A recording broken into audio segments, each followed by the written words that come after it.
4 ఒప్పందాలలో 3వ ఒప్పందం ఊహాగానాలు చేయకండి. ఊహాగానాలు చెయ్యడము, వాటిని వ్యక్తిగతంగా తీసుకోవడమే మానవుల నరకానికి కారణము. ఊహాగానాలు చేయడం కంటే ప్రశ్నించి తెలుసుకోవడమే ఉత్తమము. ఎందుకంటే ఊహాగానాలు బాధలకు, కష్టాలకు దారితీస్తాయి. అన్నిటి గురించి, అందరి గురించి ఊహాగానాలు చెయ్యడం మన ప్రధానమైన బలహీనత. ఊహాగానాలతో వచ్చిన సమస్య ఏమిటంటే వాటినే సత్యమని మనం నమ్ముతాము. అవి యథార్థమని ప్రమాణాలు కూడా చేస్తాము. ఇతరుల పనుల పట్ల, ఆలోచనల పట్ల మనం ఊహాగానాలు చేసి వాటిని వ్యక్తిగతంగా తీసుకొని వారిని నిందించి మన మాటలతో వారి మనస్సులలోకి విషాన్ని నింపుతూ ప్రతిస్పందిస్తాము. అందుకే మనం ఊహిస్తున్నాము అంటే సమస్యలను కొని తెచ్చుకున్నట్లే. ఊహించి అపార్థం చేసుకుని దానిని వ్యక్తిగతంగా తీసుకొని ఏమీ లేని దానికోసం ఒక పెద్ద నాటకాన్ని సృష్టిస్తాము. జీవితంలో మీరు అనుభవించే దుఃఖానికి మీ ఊహలు మరియు వాటిని వ్యక్తిగతంగా తీసుకోవడమే కారణము. ఈ వాక్యంలోని యథార్థాన్ని అర్థం చేసుకోవడానికి మీరు ఒక్క క్షణం ఆలోచించండి. మానవుల నరకానికి కారణం ఊహాగానాలు చెయ్యడము మరియు వాటిని వ్యక్తిగతంగా తీసుకోవడమే. ఊహించడమే కాకుండా వాటి గురించి గాసిప్స్ కూడా మొదలు పెడతాము. గుర్తుపెట్టుకోండి, మన సంభాషణ సాధారణంగా ఊసుపోని కబుర్లతో మొదలుపెట్టి ఆ విషయాన్ని ఇతరులలోకి ఎక్కిస్తాము. ఏదైనా సరియైనదా కాదా అని అడగడానికి భయపడి ఊహాగానాలు చేసి ఆ ఊహాగానాలే సరైనవని నమ్మి వాటిని రక్షించడానికి ప్రయత్నించి వేరొకరిని తప్పు అని నిరూపించడానికే మనం ప్రయత్నిస్తాము. ఊహాగానాలు చేయడం కంటే ప్రశ్నించి తెలుసుకోవడమే ఉత్తమము. ఎందుకంటే ఊహాగానాలు బాధలకు, కష్టాలకు దారితీస్తాయి. మానవ మనస్సులోని పెద్ద మాయ ఎంతో గందరగోళాన్ని సృష్టిస్తుంది. దాని ద్వారా ప్రతి విషయాన్ని వక్రీకరించి అపార్థం చేసుకునేటట్లుగా చేస్తుంది. మనం ఏదైతే చూడాలని, ఏదైతే వినాలి అని అనుకుంటున్నామో మనం అదే చూస్తాము, అదే వింటాము. ఉన్నది ఉన్నట్లుగా మనం గ్రహించలేము. ఏ ఆధారము లేకుండా కలలు కనే అలవాటు మనది. కలలో ఉంటూ యథార్థాన్ని అర్థం చేసుకోకుండా దానిని ఊహిస్తూ యథార్థం బయటపడినప్పుడు అయ్యో మనం అనుకున్నది కాదే అంటూ నిట్టూరిస్తాము. మీ సంబంధాలలో ఊహలకు స్థానం ఇస్తే సమస్యలను కొని తెచ్చుకున్నట్లే.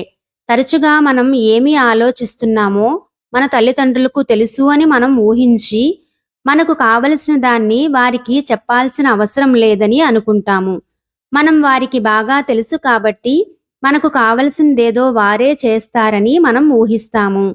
మనం ఊహించింది వారు చెయ్యకపోతే మనం ఎంతో బాధపడి మీరు చేసి ఉండాల్సింది అని తిరిగి వారినే నిందిస్తాము. ఇలా సంబంధాలలో ఊహలకు తావివ్వడం వలన ఎన్నో రకాల కష్టాలు, సమస్యలు, అపార్థాలు ప్రేమను పంచుకోవలసిన మనుషుల మధ్య సృష్టించబడతాయి. ఏ సంబంధంలోనైనా మనం అనుకున్నది ఇతరులు తెలుసుకుంటారని, మనము చెప్పాల్సిన అవసరం లేదని మనం ఊహిస్తాము. మనల్ని వారు బాగా అర్థం చేసుకున్నారు కాబట్టి మనం చెప్పకుండానే మనకు కావలసింది వారు చేస్తారని మనం ఎదురు చూస్తాము. అలా జరగనప్పుడు బాధపడి ఇలా ఎలా చేశావు, నువ్వు తెలుసుకునే ఉండవలసింది అనే మనం మరే ఊహను జోహిడిస్తాము. మనిషి మనస్సు పనిచేసే తీరు చాలా ఆసక్తికరంగా ఉంటుంది. మనలో వేలాది ప్రశ్నలు ఉంటాయి. ఎందుకంటే మనస్సు వివరించలేని విషయాలు ఎన్నో ఉన్నాయి. ఈ ప్రశ్నలకు సమాధానాలు కావాలి. అవి సరియైన సమాధానాలా కాదా అన్నది ముఖ్యం కాదు. అందుకే మనం ఊహాగానాలు చేస్తాము. ఇతరులు ఏదైనా చెప్పినా చెప్పకపోయినా మాట్లాడే అవసరం లేకుండా ఊహలు ఏర్పరచుకుంటాము. మనం ఏదైనా విన్నా అది మనకు అర్థం కాకపోయినా కూడా అదేంటో ఊహించి మనం దానినే నమ్ముతాము. ప్రశ్నలడిగే ధైర్యం లేక ఎన్నో రకాల ఊహలను ఏర్పరచుకుంటాము.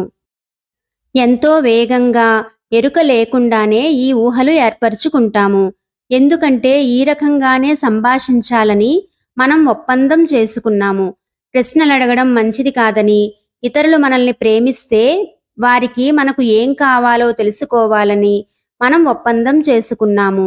మనం ఊహించినది నమ్మి దానికోసం మన బంధాన్ని కూడా నాశనం చేసుకుని మన మనస్థితిని మనం రక్షించుకుంటాము. ప్రతి ఒక్కరూ జీవితం పట్ల మనలాంటి దృక్పథాలే కలిగి ఉంటారని ఊహిస్తాము. మనలాగే ఇతరులు కూడా ఆలోచిస్తారని, మన భావాలే వారు కూడా కలిగి ఉంటారని, వారు మనం చేసే నిర్ణయాలే చేసుకుంటారని, మనలాగే వారు కూడా నిందిస్తారని భ్రమలు ఏర్పరుచుకుంటాము. మానవులు ఊహించే అతిపెద్ద ఊహ ఇది. అందుకే అందరూ మన చుట్టూ ఉన్నారని, చూస్తున్నారని భయపడతాము. ఎందుకంటే వారు కూడా మనలాగే తీర్పు చెప్తారని, నిందిస్తారని, గాయపరుస్తారని భావిస్తాము. అందువల్లే ఇతరులు మనలను తిరస్కరించక ముందే మనలను మనమే తిరస్కరించుకుంటాము. మానవుల మనస్సు ఈ రకంగానే ప్రవర్తిస్తుంది. మన గురించి కూడా ఎన్నో భ్రమలను ఏర్పరచుకుని ఎంతో సంఘర్షణలకు గురి అవుతాము. నేను ఇది చెయ్యగలను అని ఒక ఊహ ఏర్పరచుకుని తర్వాత అది చెయ్యలేమని తెలుసుకుంటారు.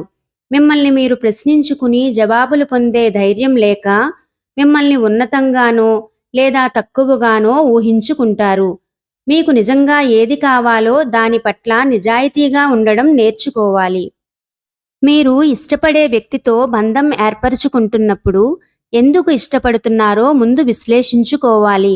మీరు చూడాలనుకున్నవి, ఇష్టపడేవి మాత్రమే ఆ వ్యక్తిలో చూసి, ఇష్టం లేనివి చూడనట్లు నటించి పక్కకు తోసేసి మీ నిర్ణయం సరైనదని మీతో మీరు ఆడుకుంటారు. అందుకే నా ప్రేమ ఈ వ్యక్తిలో మార్పు తెస్తుంది అని అనుకుంటూ ఊహాగానాలు ఏర్పరచుకుంటారు.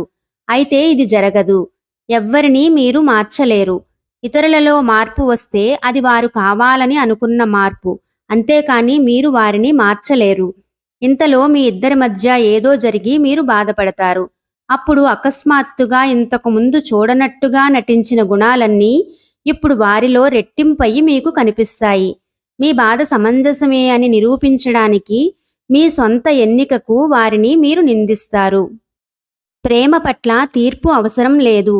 ప్రేమ ఉండాలి, ఉండకూడదు అని నిర్ణయించే హక్కు మీకు లేదు. ఇతరులు ఎలా ఉన్నా వారిని మార్చాలి అనే ప్రయత్నం చెయ్యకుండా వారిని యథాతథంగా స్వీకరించడమే నిజమైన ప్రేమ. వారిని మార్చడానికి ప్రయత్నించామా వారిని మనం నిజంగా ప్రేమించలేనట్లే. ఇతరులతోనూ, మీ జీవిత భాగస్వామితోనూ ఏ ఊహాగానాలు లేని రోజును ఒకసారి ఊహించుకోండి. అప్పుడు మీ సంబంధ బాంధవ్యాలు, సంభాషణలు ఏ ఘర్షణలు లేకుండా సజావుగా సాగిపోతాయనడంలో ఏమాత్రమూ ఆశ్చర్యపడాల్సిన అవసరం లేదు. సంభాషణ నిర్మలంగా ఉన్నప్పుడు ఊహాగానాలకు తావుండదు. సంభాషణ మీకు అర్థం కానప్పుడు ప్రశ్నించి జవాబులు పొందండి. ప్రశ్నించడానికి ఏమాత్రమూ అధైర్యపడవద్దు. ధైర్యంగా ప్రశ్నించి పూర్తిగా విశదపరుచుకోండి. అప్పుడు కూడా ఆ పరిస్థితి గురించి మీరు అంతా తెలుసుకున్నారని భ్రమలను ఏర్పరచుకోకండి. జవాబు తెలిసినంతనే యథార్థం తెలిసిపోయిందని ఊహలు ఏర్పరచుకోకండి. మీకు కావలసింది ఏదో మీ అంతర మనస్సుని అడగండి. ప్రతి ఒక్కరికి అవును, కాదు అని చెప్పే హక్కు ఉంటుంది. అయితే మీకెప్పుడూ అడిగే హక్కు మాత్రం తప్పకుండా ఉంటుంది. మీలాగే ప్రతి వారికి అడిగే హక్కు ఉంటుంది. అలాగే మీకు కూడా అవును, కాదు అనే హక్కు ఉంటుంది. మీకేదైనా అర్థం కానప్పుడు అడిగి తెలుసుకోవడం వల్ల విషపూరితమైన భావోద్వేగాల నుండి మీరు స్వేచ్ఛను పొందుతారు. ఊహాగానాలకు దూరంగా ఉండడం వల్ల మీ వాక్కు పవిత్రం అవుతుంది. ఏ ముసుగులు లేని విశదమైన సంభాషణ వల్ల మీ జీవిత భాగస్వామితోనే కాకుండా ప్రతి ఒక్కరితో సంబంధ బాంధవ్యాలలో ఎంతో మార్పు వస్తుంది. ఇదే మనకు కావలసినది. ఈ రకంగా మానవులందరూ శుద్ధతతో కూడిన సంభాషణ కలిగి ఉంటే ఇక యుద్ధాలకు, ఘర్షణలకు, అపార్థాలకు తావు ఉండదు. మంచిగా, శుద్ధంగా ఏ కల్మషమూ లేని వాక్కు మనుష్యుల మధ్య ఉన్నప్పుడు అందరి సమస్యలు, కష్టాలు మటుమాయం అవుతాయి. ఊహాగానాలు చెయ్యకండి అనే ఈ 3వ ఒప్పందం చెప్పడానికి చాలా సులభం. కానీ ఆచరణలో ఇది చాలా కష్టం. తరచుగా మనం దీనికి విరుద్ధంగా ప్రవర్తిస్తూ ఉంటాము. కాబట్టి మనకు ఇది కష్టమనిపిస్తుంది. ఈ అలవాట్లకు, రోజువారీ కార్యక్రమాలకు మనము తెలియకుండానే అలవాటు పడి ఉంటాము. అలవాట్ల పట్ల ఏమరపాటును వదిలి ఈ 3వ ఒప్పందం యొక్క ప్రాముఖ్యతను అర్థం చేసుకోవడం మనం మొదటి మెట్టుగా మలుచుకోవాలి. ప్రాముఖ్యతను అవగాహన చేసుకోవడం ఒక్కటే చాలదు. దానికి తగిన ఆచరణ కూడా ఉండాలి. ఎప్పుడైతే ఆచరించడం మొదలు పెడతామో అది రోజురోజుకు బలపడి కొత్త అలవాటుకు పునాది అయి దానిని అభివృద్ధి పరుస్తుంది. ఈ ఒప్పందం వలన మీలో దివ్యత్వం పెరిగి మీరు కావాలనుకున్నది మీకు అతి సులభంగా దొరుకుతుంది. ఎన్నోసార్లు ఈ కొత్త ఒప్పందాన్ని ఆచరించడం వలన మీ వాక్కు అద్భుతమై మిమ్మల్ని పవిత్రుల్ని, ప్రతిభావంతుల్ని చేస్తుంది.